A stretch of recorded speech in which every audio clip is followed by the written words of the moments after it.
the fun stuff's out of the way, show of hands, who was on their first time safari? Oh, wow, quite a few. Awesome. Well, Jumbo friends, welcome. Everyone else, welcome back. Hopefully we'll see something new or learn something different today. If you haven't already, take a moment, look at that animal reference guide above your heads. We'll give you an idea of some of the animals we might see out there. Don't worry, I will point them out as we go. Try to give you a few facts on each one of them. And it looks like the warden gave us that all clear, so let's twin deck.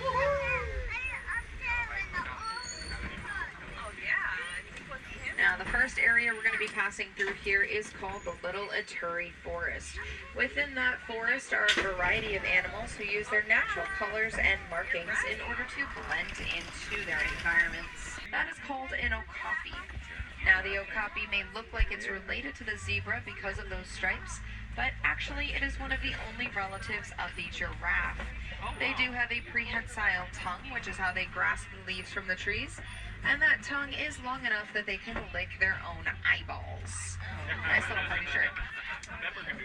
Now, I can tell that that is a female because she does not have what is called ossicones. Another similarity to giraffes, ossicones are the names of the horns that develop on the tops of their heads, but only the male okapi will develop them. Females do not have them. However, both male and female okapi as a species have very highly developed sense of hearing.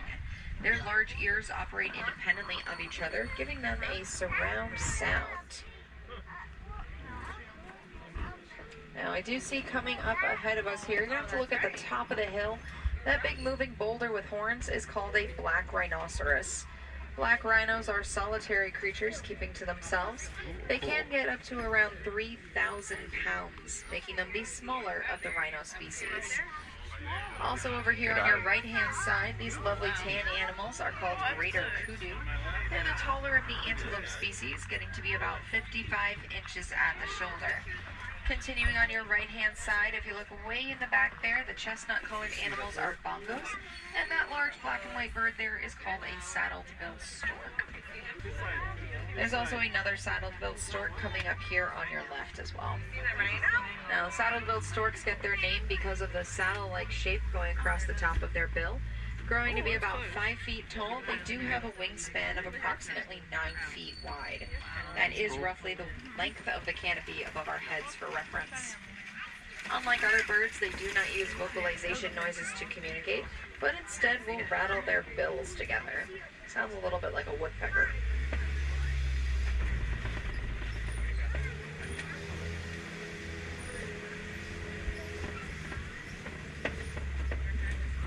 At the edge of the forest here is going to be the Safi River. The Safi River is an aquatic environment, so it's home to animals that prefer to hang out in or near bodies of water. On your right-hand side, the large white birds down there, those are called pink-backed pelicans. They do get that name because of the pink coloration that comes about during mating season. Cool. As colonial nesters, they nest in pairs of approximately 20 to 500. Over to your left-hand side there are a couple of Nile hippopotamus. A grouping of hippos is called a bloat. They can hold their breath for up to 8 minutes at a time and will spend the majority of the day underwater so as to keep from overheating. That is due both to their sensitivity to the sun and that they are naturally nocturnal animals. As herbivores, they do eat vegetation, usually about 80 to 90 pounds. But hippos are actually an extremely territorial species. They have incisor teeth that can grow to be about 18 inches long, and they will use those teeth as a way to defend themselves whenever necessary. Continuing downriver here, also on your left, are some Nile crocodiles. Right there. You see them in the water? Just a reminder, friends, you do need to stay fully seated at all times. That includes the little ones as well. They need to be seated on a lap. Now, crocodiles are an ectothermic species, which means they do need to use the surrounding environment in order to regulate their body temperature. This can include having those mouths gaping open as a way to get rid of any extra body heat, or submerging themselves in water as a way in which to cool down. Although the jaws of a crocodile are powerful enough to break the bones of their prey, those same jaws will also be used to cradle their young eggs when they're about ready to hatch, and help to bring the little baby crocs into this world. So the same jaws that take life can also give life. And around here, we do like to call that the circle of life. Coming out of the Safi River region, we are headed onto the African savanna, home to some of the more famous animals. The animal tree here is called a baobab tree, sometimes referred to as the tree of life, and that is because of its ability to hold thousands of gallons of water in its trunk, therefore surviving extremely intense periods of drought when there is little to no water sources to be found. The baobab tree does go leafless about 9 months out of the year as a way in which to conserve that water. Here in the savanna, the landscape is determined by its residents. Elephants act as bulldozers to clear down trees that they want to eat. Giraffes are going to prune the underside of remaining trees. And antelope, well, they're going to help cut the grass. Over on your right-hand side, there are a couple of Maasai giraffe right there. Now we can identify them as Maasai because of the irregular puzzle-like pattern to their coats. Giraffes are one of the tallest land animals, standing at an average of 18 to 20 feet high. A grouping of giraffes is called a tower. Baby giraffe are born starting at around 6 feet tall, and they do need to be standing within an hour after their birth. That is because they will nurse from their mothers while standing up. Giraffes spend very little time lying down on the ground. They only need about 30 minutes of sleep per day. Also over on your left-hand side, if you look way in the back corner there, the sable antelope is actually the emblem of the Harambe Wildlife Reserve here. When it comes to fight or flight, they will fight to protect themselves. In much the same way, here at Harambe, we are fighting to protect these animals. The term sable does refer to that dark brown color of coat they have, with backwards facing horns to help protect them from any predators that may try to attack them from behind. There's a couple more of those Maasai giraffe coming up ahead. Those were called termite mounds. They are made of a combination of soil, saliva, and dung. When put together and left to bake in the sun, it creates a substance that is as hard as concrete. So some animals, such as elephants, will use them as scratching posts. Over time, they do get worn down, but that allows other animals like antelope the opportunity to use them as lookouts. Standing on top, they can look over into the tall grasses and see if there's predators hiding out. In front of us here, over to your right-hand side, is an Ankole cattle. Ankole cattle are also called Watusi cattle, after the Watusi people who first domesticated them. They were originally used as a way to show how much wealth a family had. So the wealthier you were, the more cattle you had.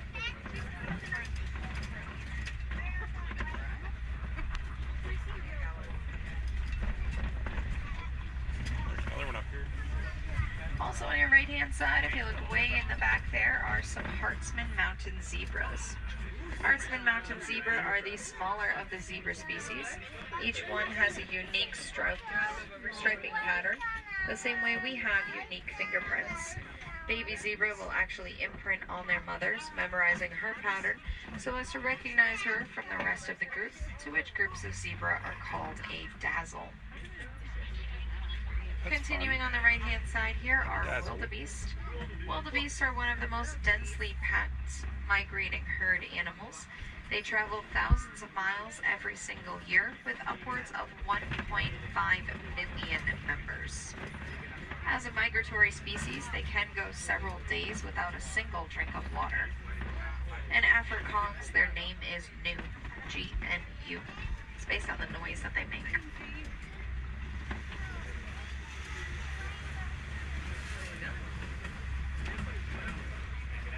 Now it does look like we might be headed over into elephant territory here. As I mentioned earlier, elephants are like bulldozers, and there are a lot of fallen down trees. So hopefully we'll have luck. Looks like we do. Over here on your right-hand side, there is an African elephant.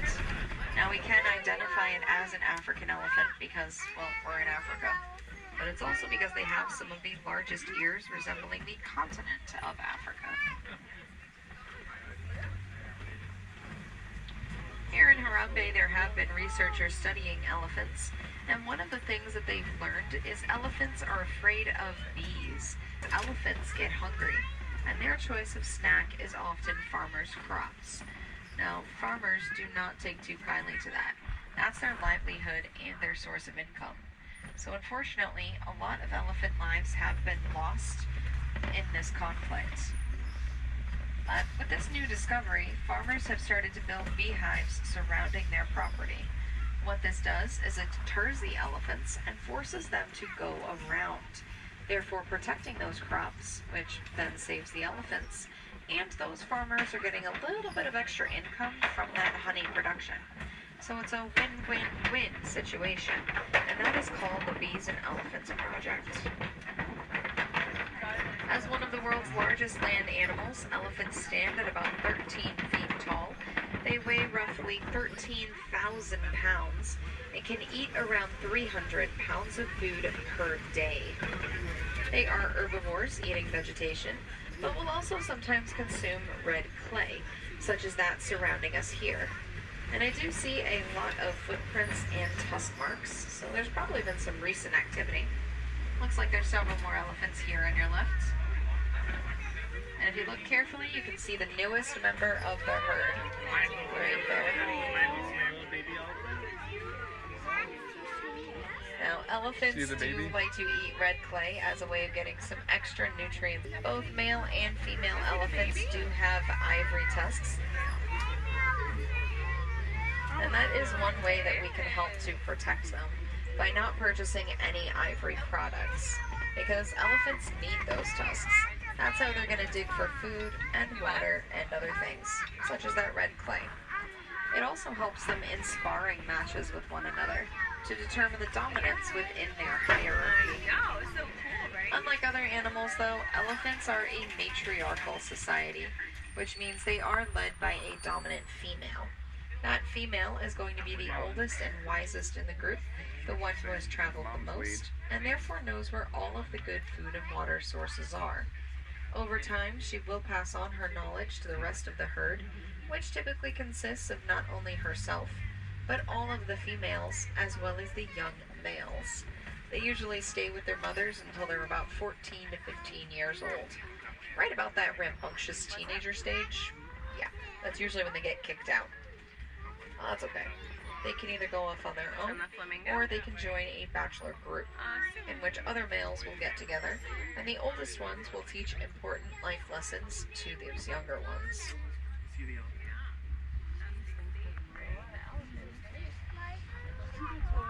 Now, elephants do have a prehensile trunk, which they use in a very similar capacity that we do our hands.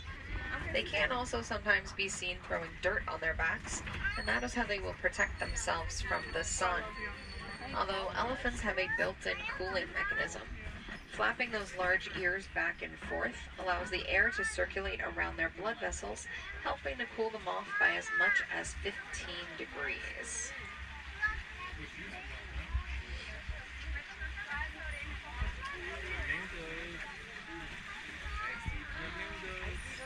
Continuing on the left-hand side here are some flamingos. More specifically, these are called greater flamingos. They are the largest and lightest pink of the flamingo species, and they do get that coloration from their diet, which consists mostly of brine shrimp and other aquatic creatures. Baby flamingo are little gray puffballs. It takes them about a year or two in which to develop that pink coloration. A grouping of flamingos is called a flamboyance. That's just fun to say. Flamboyance of flamingos.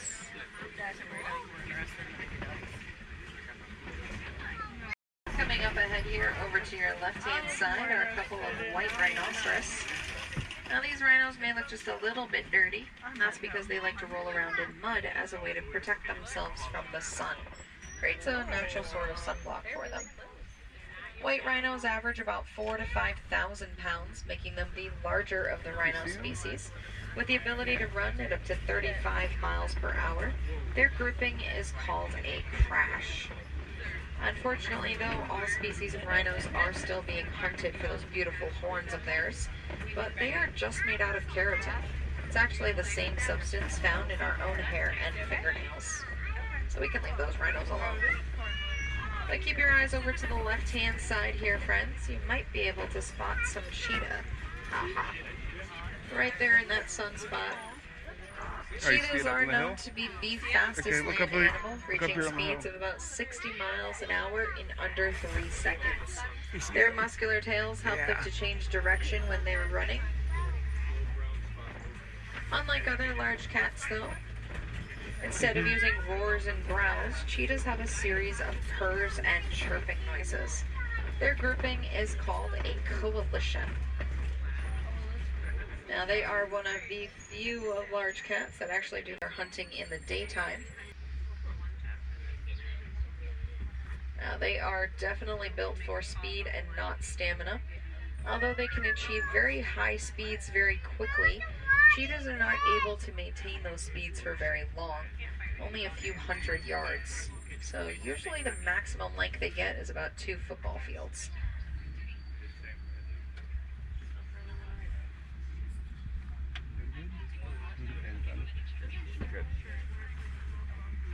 I just have a little bit of a delay here. It sounds like there's some animals crisscrossing the road up ahead. We just have to remember this is their home. We are simply guests passing through. They do get the right of way, however, in whichever way they choose.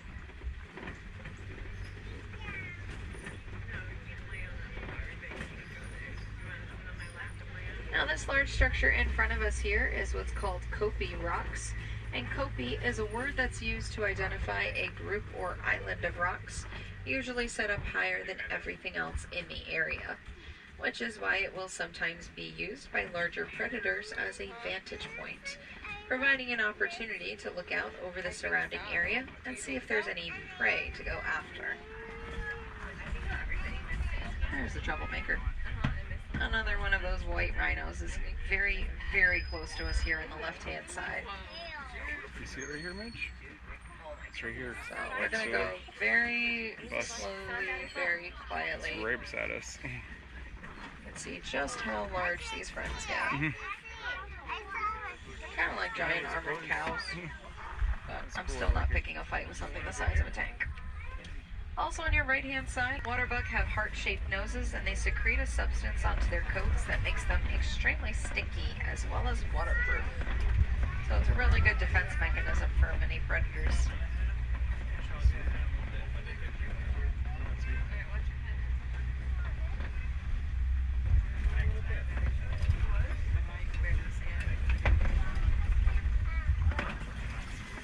Get anywhere. It doesn't seem like it. Now, you might notice those large holes in the dirt there to the left. Those are called burrows, often belonging to animals such as warthogs. Oh, it might be. Digging in backwards to keep their razor-sharp tusks exposed for protection. So another look at those waterbuck on your right.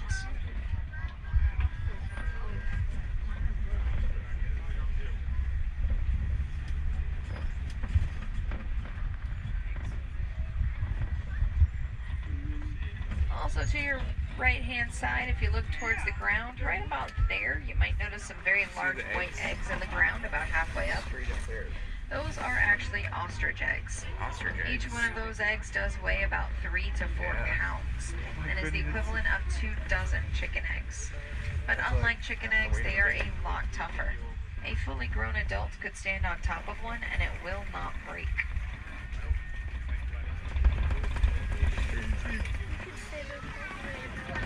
That's crazy.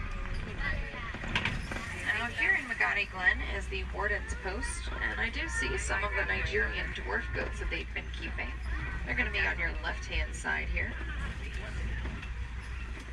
Now these goats are fully grown adults. That is as large as they are going to get.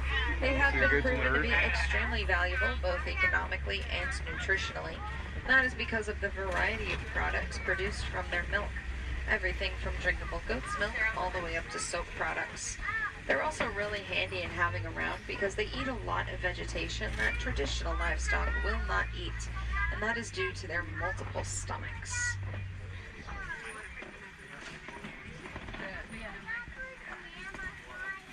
Well, friends, we are passing through the edge of the reserve now, which does tell me that sadly our 2-week journey is soon coming to an end. So one of the things I'd like you to consider, if you have a favorite animal, whether here in the reserve or elsewhere in the world, I encourage you to learn more about that animal. The first thing that we can do to help is educate, understand, and bring awareness to animals. A lot of the ones we saw out there on the reserve, they are still endangered species, and extinction is forever. We're trying to prevent that. So what else can we do? Well, the number one threat mining for a mineral called coltan. Now, coltan is actually found in electronics, such as our cell phones and computers, but we can recycle those. And the more we do to reduce, reuse, recycle, and replenish, the less habitat space is taken away from these amazing animals. Because our hope and our ultimate goal is that they will be around for generations to come.